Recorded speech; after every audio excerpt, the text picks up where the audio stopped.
इतना लूट घसोट किया है, इतना बदनवानियां की है, सरकारी खजाने में इतनी डकैतियां की हैं कि इनको डर है कि अगर हम जुल्म के खिलाफ इस हुकूमत से लड़ने खड़े होंगे तो मेरा अंजाम लालू प्रसाद यादव जैसा हो। अपने डर से यादव की हिफाजत में समाजवादी पार्टी के लोग नहीं बोल पा रहे हैं, हमारे आपके बारे में क्या बोले। यही हालत दलित रहनुमा सुश्री मायावती जी का है।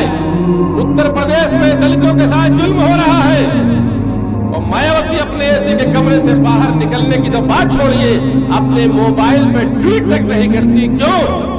तो मालूम है कि हमने अपने दौर इख्तियार में जो डकैतियां की हैं उसका हिसाब यह हुकूमत मांगेगी।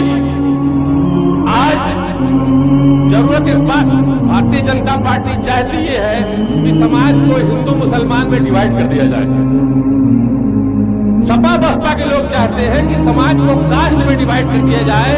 एक वेलफेयर स्टेट के लिए जो सबसे बड़ी जरूरत है कि सब लोगों के साथ इंसाफ हो, उसकी बात न कांग्रेस के लोग कर रहे हैं, न समाजवादी पार्टी के लोग कर रहे हैं, न बसपा के लोग कर रहे हैं, न भारतीय जनता पार्टी करने की हैसियत में है। साथ मुसलमानों, आपकी जिम्मेदारी बढ़ जाती है, क्योंकि आप इस मुल्क के वारिस हो।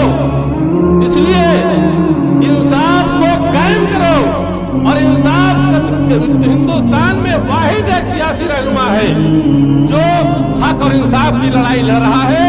चाहे दलितों के साथ जुल्म हो रहा हो, चाहे बैकवर्डों के साथ जुल्म हो रहा हो, चाहे किसानों के साथ जुल्म हो रहा हो, चाहे छात्रों के साथ जुल्म हो रहा हो। पार्लियामेंट में बावजूद कि कांग्रेस को विपक्ष पार्टी है, आज अगर पार्लियामेंट में कोई बोल रहा है तो आपका सियासी रहनुमा जनाब अलहद अशरफुद्दीन ओवैसी साहब बोल रहे हैं और सिर्फ अशरफुद्दीन ओवैसी साहब बोल रहे हैं, कोई दूसरा नहीं बोल रहा। आज लड़ाई हिंदू मुसलमान की, ऊंच नीच की, जात पात की नहीं होनी चाहिए। लड़ाई सिर्फ हक और इंसाफ की होनी चाहिए। सियासी जो लड़ाई चल रही है, जिस सियासत को की धार को लोग हिंदू मुसलमान करना चाहते हैं, उसको इंसाफ पसंदी और बेईमानों करके दो पाले में बांटना चाहते हैं, उनके लोगों को मजबूत करने की जरूरत है।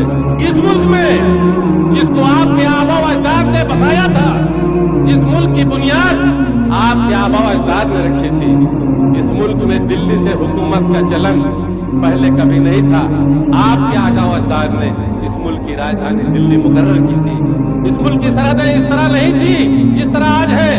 इस मुल्क की सरहदें आपके आबा अजदाद ने अपनी तलवारों की नोक से खींची थी, जो काबुल कंधा कजाकिस्तान से लेकर बर्मा तक फैली हुई थी। इतने बड़े मुल्क को आजाद करा के अंग्रेजों से आपके उलमाओं ने दिया है।